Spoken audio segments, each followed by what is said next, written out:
Hey there guys, DMO73 here, bringing you a feature match for the week. This feature match is going to be New Frontiers. You guys were wanting some more New Frontiers footage, so I got together with Nick to bring you guys a pretty fun match. So this is, I am playing the blue, black, red Alisaris list that was developed by my fellow Team Ogre member Michael Song. And Nick is playing a blue, black, moon, Primogenitor kind of control list. So let's just dig right in. So Nick is going to be on the play. He did win the die roll. So let's just dig right into this. This is a very different take on Alisaris. I think you're going to be very surprised and enjoy this list a lot. So Nick starts off with a Cheshire Cat. That face down card, backwards card in his stone deck is a Dark Depths. We didn't have enough. I had forgotten some of my Dark Depths at home, and I didn't realize that Nick didn't have enough. So that is a Dark Depths stone. So I paid 200 to be able to play a Soul Hunt, and I ship my Death Scythe to the grave, and then he ships his Arthur, Dreadlord of Vengeance, and then gets the Cheshire Cat shuffled back into his deck. So the whole point, I'm actually really happy with the start here, because the whole point of the Alisaris list is to try and get a Death Scythe to grave as fast as possible. And you'll see why in a little bit. So Nick plays Spiral of Despair by paying 2. I'm going to discard a Space-Time Anomaly and a Thunder.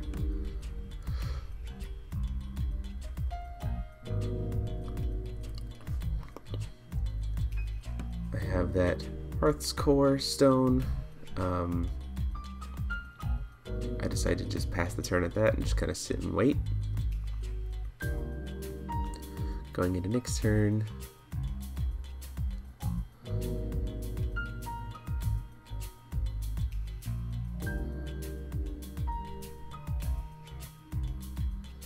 Plays blue for another Cheshire Cat.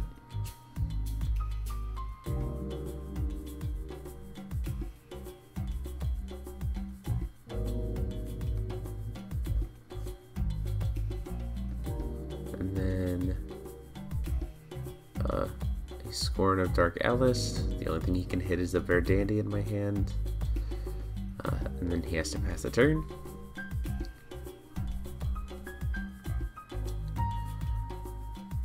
Tap for another stone, get another Moonshade. Play my Ifrit Glass here. This lets me exile the top card of my deck. And it'll be used later. Be used later to bring back cards from my deck, and then I'm going to play a Soul Hunt by paying 2. I don't mind discarding the Space-Time Anomaly because they're still alive in my grave, so they're really not that terrible. Just ship to the grave off of a Soul Hunt.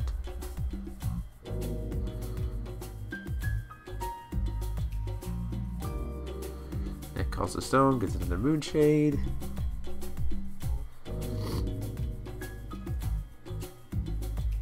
Cheshire Cat.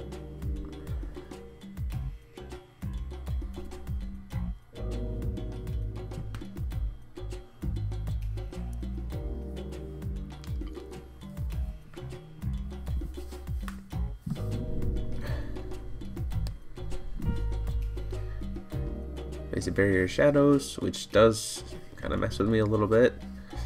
Not so much for the Judgment, just because of Alisaris' natural ability, but it does mess with my Ifrit Glass a little bit.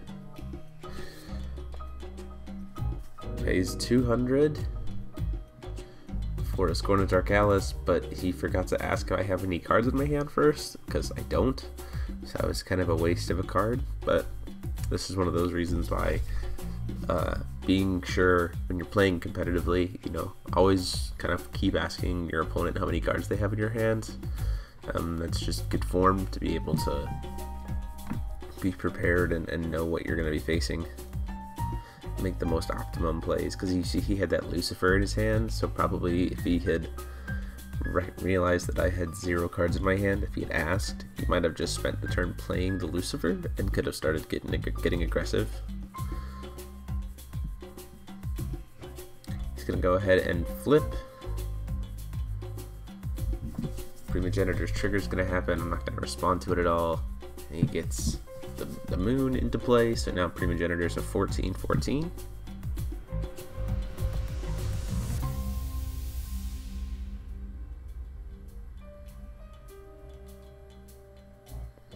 So during the upkeep here, I'm going to pay 200 for one, and then 200 for a second of the space-time anomalies in my grave on Primogenitor. It's going to give him -10, -10, so he's a 4/4 for the turn. I get to draw 2 cards, which is nice. Going to reflood my hand. Then I thankfully drew into the Death Scythe, so I don't have to grab the one from my grave, and I also top decked into a Thunder, so I get to kill the Primogenitor now. So now I don't have to worry about that. My Regalia abilities only cost me 1 more. I'm gonna go ahead and tap for a stone, and then I just kind of set my cards on the table and pass. Not playing them face down or anything, just passing the turn.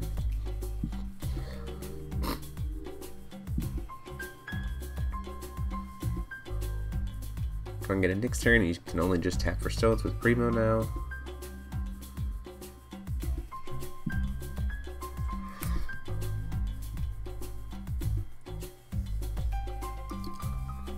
With Primo out of the way, I'm feeling pretty secure here. It's one less thing to worry about. I don't have to worry about getting Gods Arted. I just have to deal with Resonators now. And you see I've got that Flames of the Outer World in my hand. I've got access to more space-time anomalies. Definitely feel like I can handle it, and Thunder, so I feel like I can handle things. So he hits me with a Soul Hunt. He just pitches the Arthur. I'm going to go ahead and discard the Flames of Outer World, which was the wrong decision. I have that Blazer in my hand. It would have been much smarter to just discard the Blazer, because I do have a way to make it live from grave using Death Scythe. And Flames of Outer World is now just a dead card in the grave. So that was a mistake on my side. So we placed out Lucifer, so now I've got a Resonator that I have to start dealing with.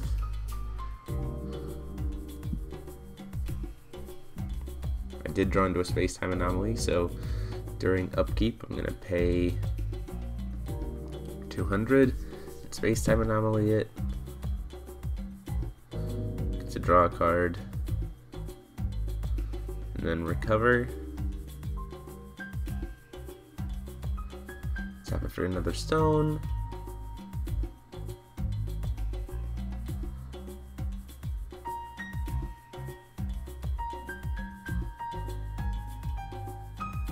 So that Lucifer is now currently just a 4/4.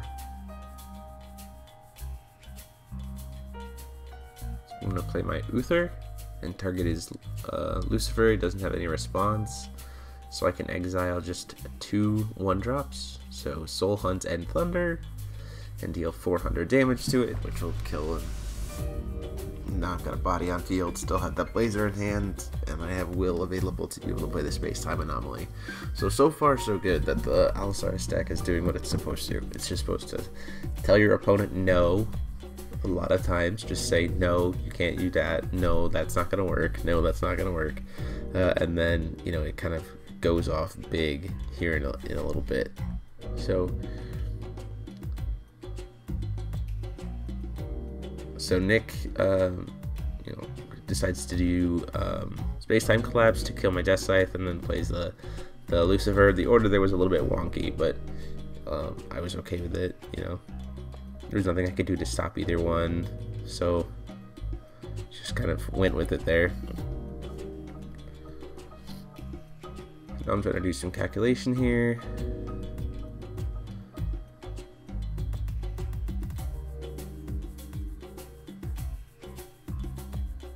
Tap it for another stone. I'll play the Cheshire Cat. Try to draw into some more answers. Got the thing that I wanted, so here's what I do. I play Verdandi, which lets me exile a card from my hand and draw a card, so that Blazer that's been sitting in my hand is now exiled, which is great because Blazer can be played from the exile zone. I'm going to use the Death Scythe in my grave, and I'm going to trigger it twice, exiling 6 cards. The thing is, with Death Scythe, you can activate it multiple times in the same chase as long as you pay the cost. Also, Barrier of Shadows doesn't affect Death Scythes in Grave, it just affects ones that are in the field. So what I did there was, by exiling 6 cards, I now have 11 cards RFG'd. So my Verdandi I played is now a 10-10 with First Strike, and I still have will left over to be able to play the Blazer. So swing it on for 11, and Nick decides to just take the damage.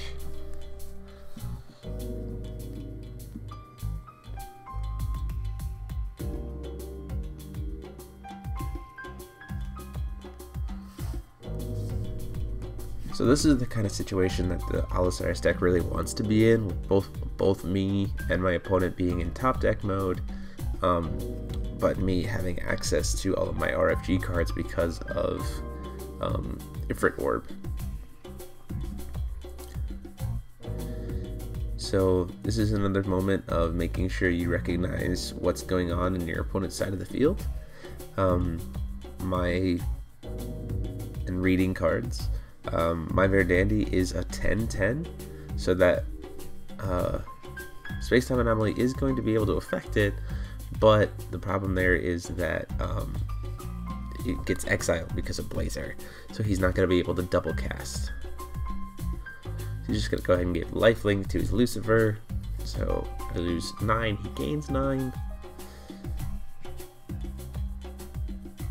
Now we've got that second Barrier of Shadows up, which makes my Ifrit Orbs really expensive. Draw a turn.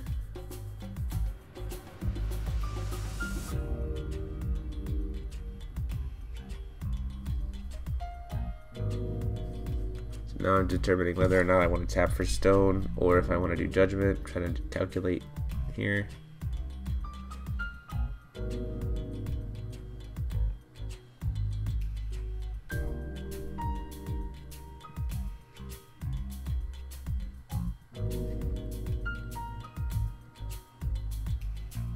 So what I'm doing here is I'm trying to calculate exactly how many cards I have removed and how much cost my Alisaris is reducing.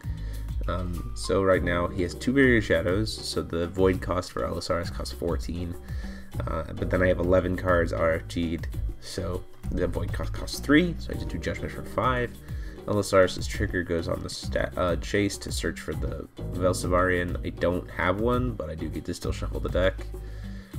I'm going to pay 1 to play Gwyn and immediately activate her because she has Swiftness thanks to Alisaris. So I get to draw 2 cards and get another card to the RFG.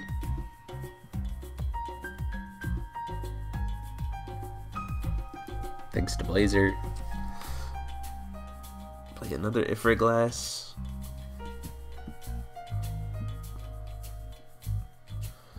On a target attack, Nick attempts to do lifelink, but it doesn't actually work because I have First Strike, so Lucifer never actually deals any damage. And then 23 or 11 from Blazer puts him down to 23. So 21 to 23. Kind of explaining to him that he's not going to get life from the First Strike because of the First Strike.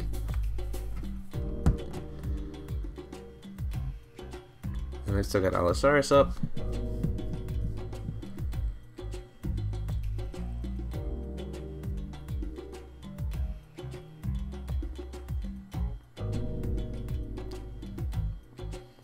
Draw on the turn.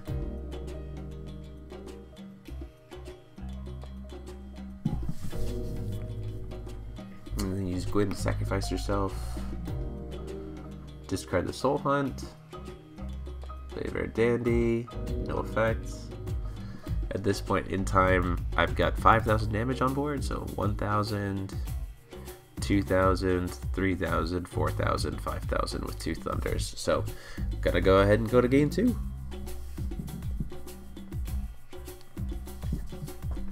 So Nick is gonna be on the play again. I think the things for Nick is this time is to not do Judgment too early, and be more, be more aware of where those space-time anomalies are.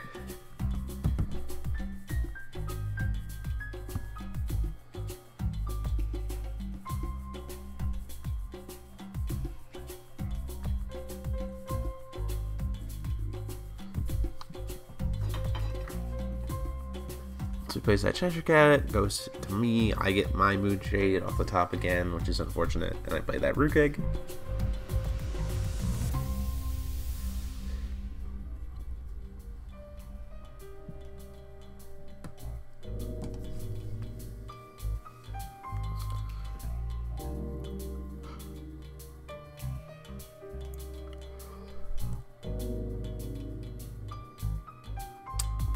Pays black for Soul Hunt.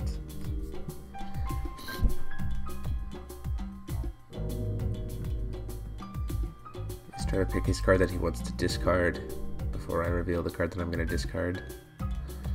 Picks a Scorn. I'm going to go to the deck and I'm going to go ahead and get the Blazer out of my deck. The deck just uses a one-of Blazer, which is especially helpful in this matchup. But he has a second Scorn in his hand, so he's actually just going to be able to probably take that Blazer, but at the same time, you know, he knows that I have the ability with Death Sight to make it more live, so he's got to try to pick his options. So he's daring to down a beast of a hand here. I've got a Rook Egg, Verdandi, Blazer, and 2 Flames of the Outer World. This is a pretty bad situation for him. Probably taking the Rook Egg was the best call because it gives me the most like deck consistency. Verdandi's going to be able to let me get Blazer live again, because I can just exile it from hand and then draw a card. But overall, you know, if I was able to do that plus another Rook Egg or something like that, the Rook Egg is probably the more important card for him to pull there, so that was probably the better decision.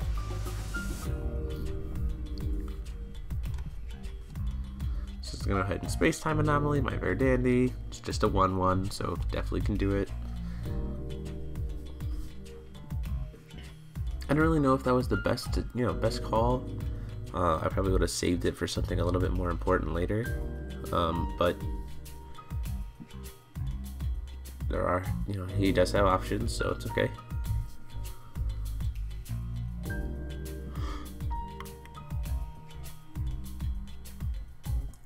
Nick taps for his 4th stone, gets Rook Egg, Moonshade. Pay 2, try to Space Time Anomaly my Gwen, which is just going to respond and sacrifice to draw 2 cards and discard 1. Discard the Space Time Anomaly, because again, I can use it from grave. Pays 200 to play a Cheshire Cat.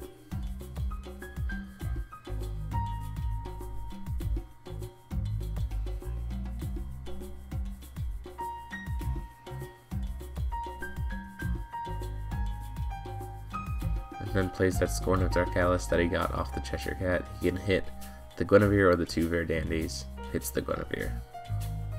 It's the best play for him. Unfortunately for him, I top deck there into a new Guinevere, but the Guinevere was definitely the card to choose there. I'm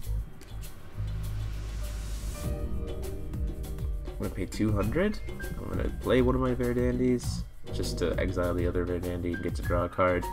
Those cards are not super important right now, and I'll be able to grab them back later, so.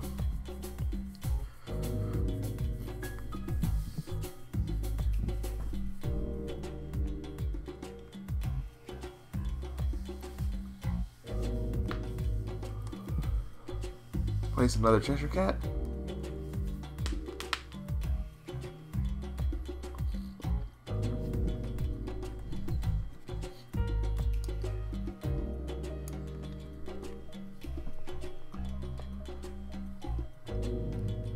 Kind of on the back foot here is the Alisaris deck. Nothing is really going my way in terms of drawing into what I need. And Nick's been hitting me with discard stuff pretty consistently, which is affecting me. So I'm going to use Guinevere in response to the Spiral to sacrifice Verdandi and draw 2 cards. And then discard. I'm trying to save those Flames of Outer World in my hand. And so I was able to draw into a Death Sight and a Space Time Anomaly, which is great, because that means that I have 2 cards that again are still very much alive in the graveyard, and I get to hold on to my 2 Flames. Play Cheshire Cat, draw into a 3rd Flames and an Uther.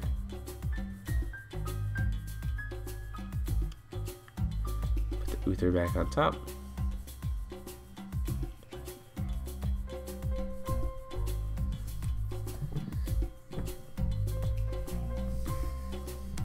and just pass the turn to Nick.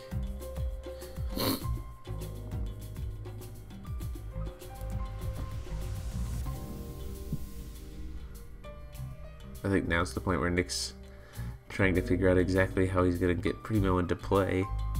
You know, I still have access to the space-time anomalies, all of the ones that are in my grave, and the Flames of the Atom World. It's just a wall of J-Ruler hate, and so Primo's not going to be something that he's going to get to play for a while.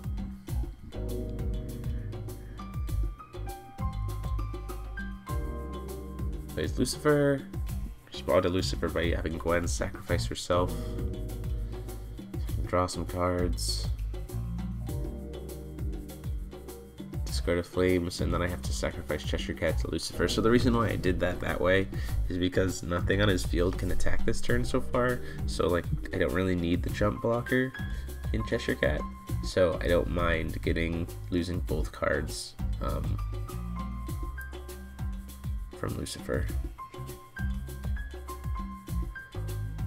I mean, I probably could have just sat on the, just purely sacrificed the Cheshire Cat, but like it doesn't matter. Like the end result would still be that I would lose both cards, you know, even if, because I could wait until my upkeep phase and then sacrifice Gwen and dig a little deeper, but it wouldn't really change things. So I use my 2 space-time anomalies from grave to kill Lucifer. Tap for a stone.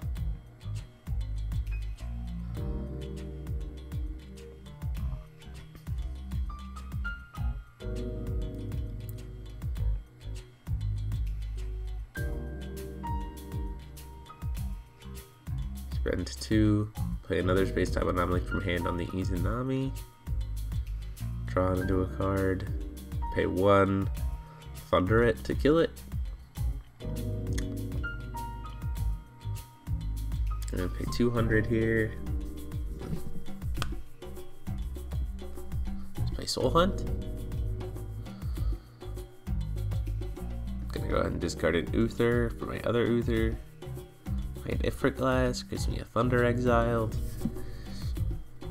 And then with that, I'm gonna pass the turn.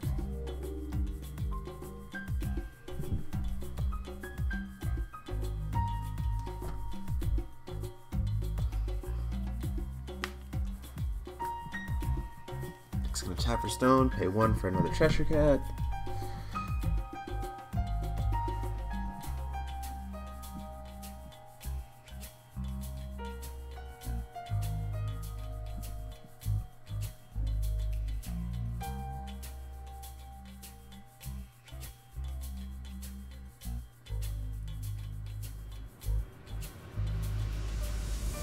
Plays the Mephistopheles and a Barrier of Shadows, which is very much not what I wanted to not see right now.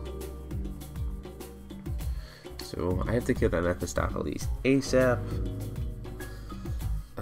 Otherwise, I mean, 2 swings from that and I am just dead. And the problem is my deck does not run any Stoning to Death, so I'm going to pay 200 to hit him with a space-time anomaly from the grave. So he's now at 10-10, and I take 500 damage. So a total of 700 damage there to play that space-time anomaly.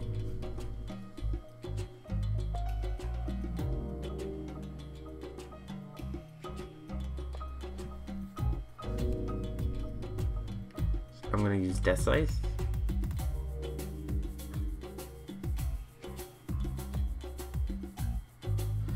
Actually misplay pretty hard here. I kind of overthink it, and I'll explain why. So I'm using Death Scythe trigger multiple times. I have that Uther in hand. I literally could just summon Uther and target the Mephistopheles, take 500, and exile the Flames of the Outer World and the Uther in my grave and kill it. But I actually overthink things here, which is no good.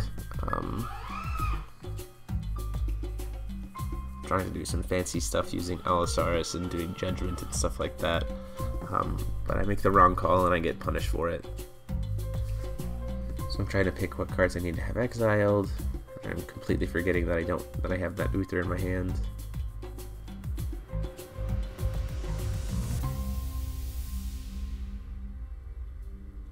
I really only need to do, in order to get my cards, my keepers live on the field, I only need to actually exile 6 cards, and I exile 9 here, which was mistake number 1.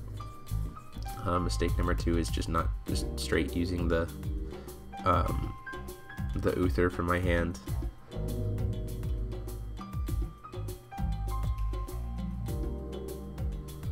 So void cost increased to 13. Void cost decreased to 0 because I have enough cards, so I just have to pay 2 red, and I can flip over Alisaris. Trigger with such a small deck. Still gets to shuffle it. Again, see, I really mess up here. Like, I could have just easily just played the Uther.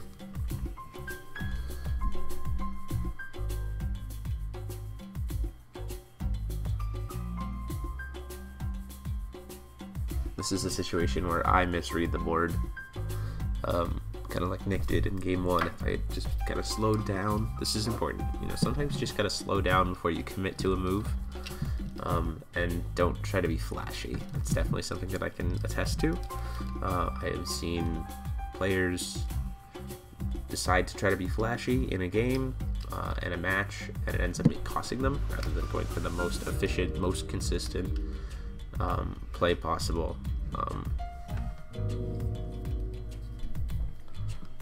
So the other thing here is you're gonna see me pay 3 for that Ifrit glass, because now I have to try and bring back cards in order to be able to deal with that Mephistopheles. My only problem is I completely forgot that my keepers don't have flying, so that Cheshire Cat is literally just going to be able to block whatever I play. But if I played the Uther, then I would have been able to deal a bunch of damage. Yeah, and like it says on the screen here, we both forget about Primo's effect, so I only pay 3 for the Ifrit glass when I should have paid 4. But don't worry, because I am about to be punished really hard, because I accomplished literally nothing with this play. And I end up losing my Alisaris because of it. It just goes to show, don't try to be flashy, just be consistent and win the game.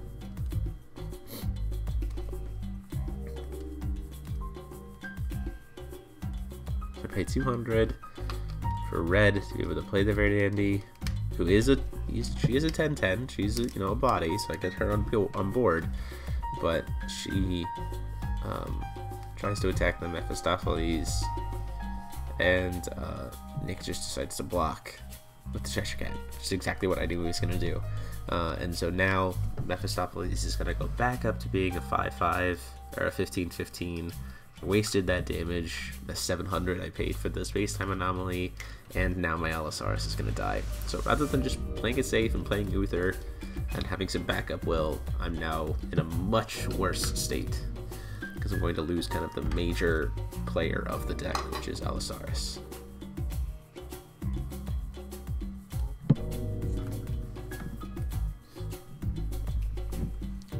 Next, deciding whether he wants to tap for stone.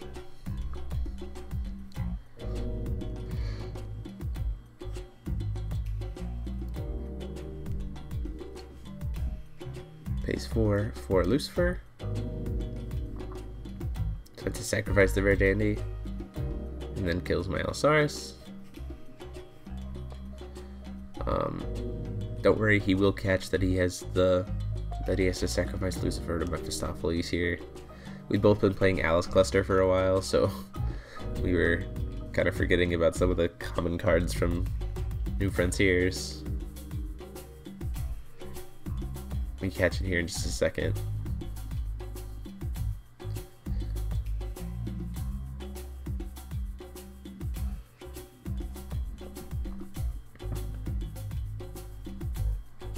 At this point, I kind of do have to rely on the Blazer in my RFG zone, as well as the Verdandis and stuff as possible.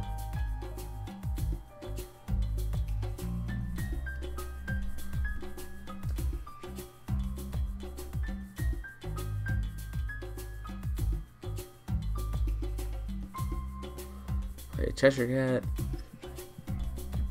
And this is where Nick's gonna catch the fact that Lucifer needs to be gone. Yep, we both catch it there, which is actually really affects my line of play, so I just go ahead and play Soul Hunt.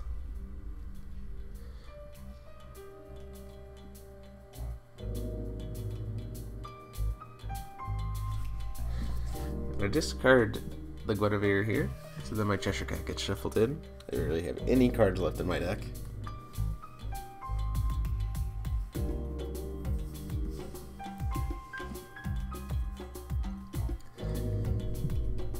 Play Verdandi, she's a 10/10. And I don't exile any cards with her effect. Play the Rook Egg. So I pass the turn. So I've got a big hurdle to cover here. I don't have any Ifrit Glass in my field. He's still got the Primo. I just have the Blazer. My Alisaris is dead. He's gonna go ahead and stone me to death my Verdandi, which is no good.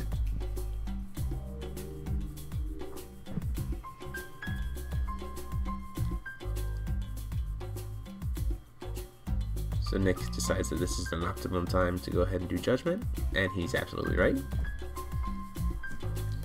Gets that Moon. He has no other cards in his hand, so what he does, no, he doesn't have a card in his hand. No, it was the Stoning to Death. He can go ahead and do God's Art on me. This is one of those moments where I'm glad I got Blazer out super early. What he's going to find in the deck is a lot of 1-drops and Ifrit Glasses. Like, which is bad, because he's going to steal one of my Ifrit Glasses, but he's not really going to get much advantage off of this play. The deck is primarily consistent of 1-drops, so like Cheshire Cats, Cheshire Cats, Rook Eggs, Verdandis, and Guinevere's, and then the one of a Blazer and only 2 copies of Uther, both of which have already been pulled out of the deck. So he's going to steal one of my Cheshire Cats, and then the Ifrit Glass. The Ifrit Glass will trigger, the Cheshire Cat will not. So there's the card in his hand. Passes the turn.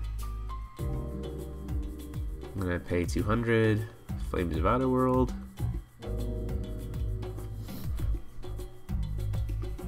So now Alisaris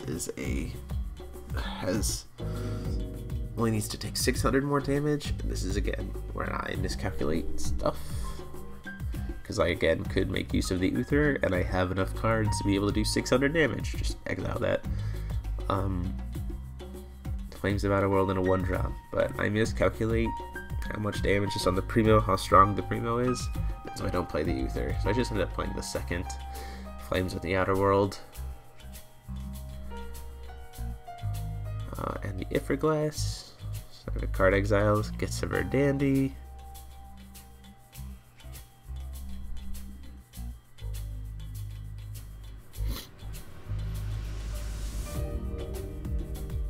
Trying to decide whether or not I want to play the Blazer.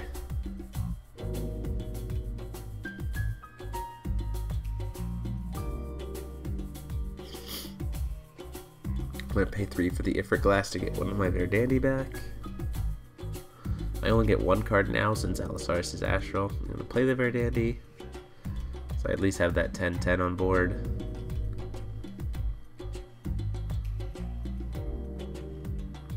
I'm just gonna go ahead and tap for stone.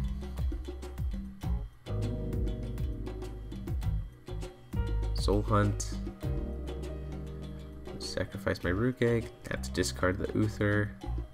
My Cheshire Cat gets shuffled back into my deck. There's like 7 cards left in it. The only card I can grab from Rook Egg is Rook Egg.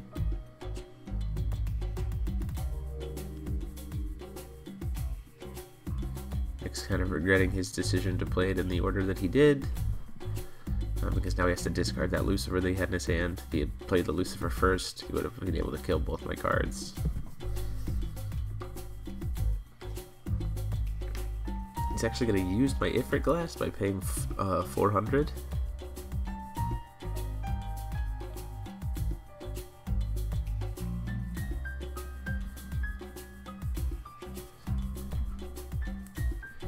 because he does have a Soul Hunt that was exiled by the Ifrit Glass.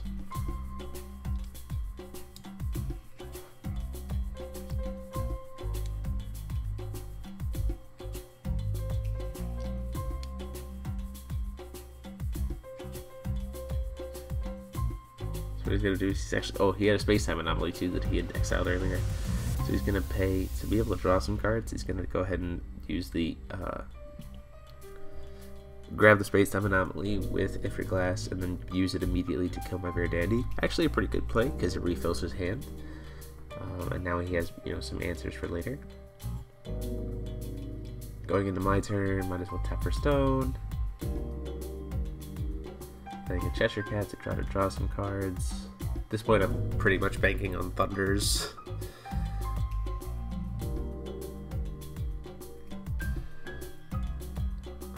And Blazer. Play the Rook Egg.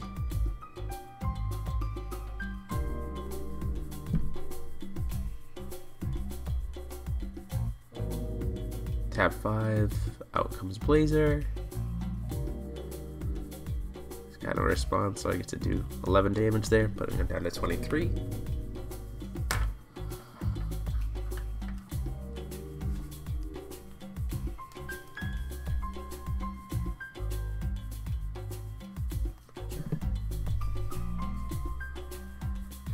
Taps for the stone, gets another Dark Depths.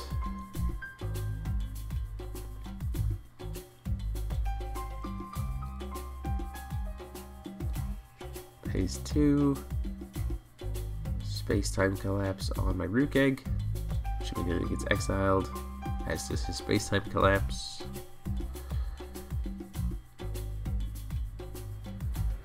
And he pays 400 to play Valentina.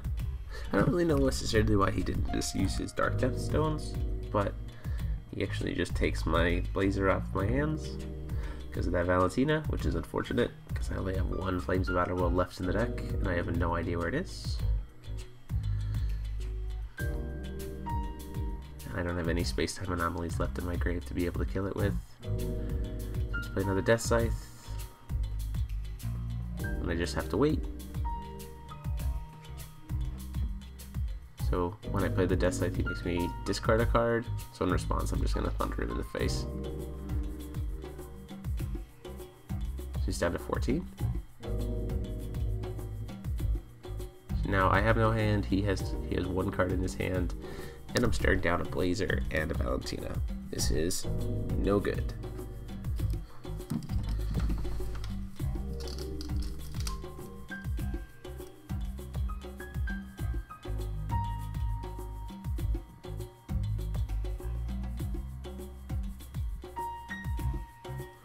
But just for funsies, because it doesn't really matter, I'm going to go ahead and exile my entire graveyard to get my third Death Scythe back. So now I have no cards in my graveyard. My entire deck is pretty much removed from the game.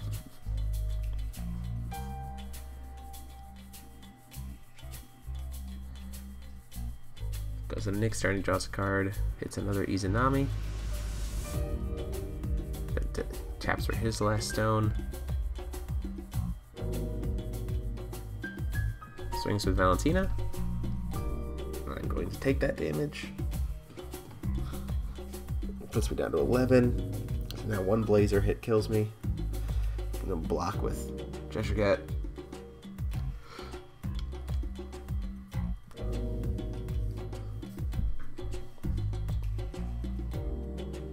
Just looking to see what my possible outs might be to try to kill that Valentina. A Cheshire Cat, and I think my only outs are the Flames of Outer World or my last space-time anomaly, and even that doesn't help me because I can only cast it once.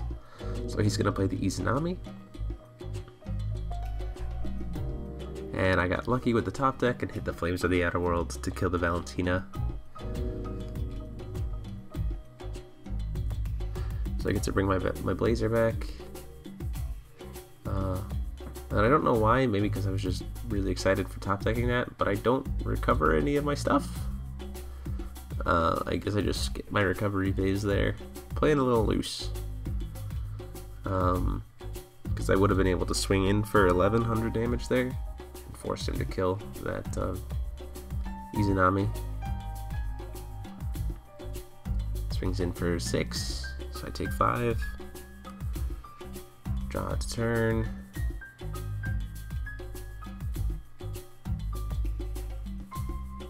Tap for an invisible stone. Get a Cheshire Cat. Which draws me into a Soul Hunt and a Thunder. Swinging for 11. That Thunder is exactly the card that I needed here, so I swing in for 11. He goes ahead and plays the Stoning to Death in his hand. Even though he knows I can just replay it.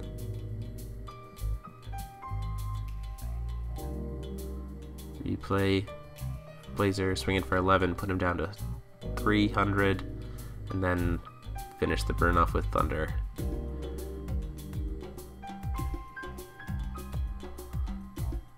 So that's the game, guys. Let me know what you thought about it in the comment section down below. Deck profiles, as always, up this Saturday. Like, comment, and subscribe. And until next time, this is TMO73, signing off.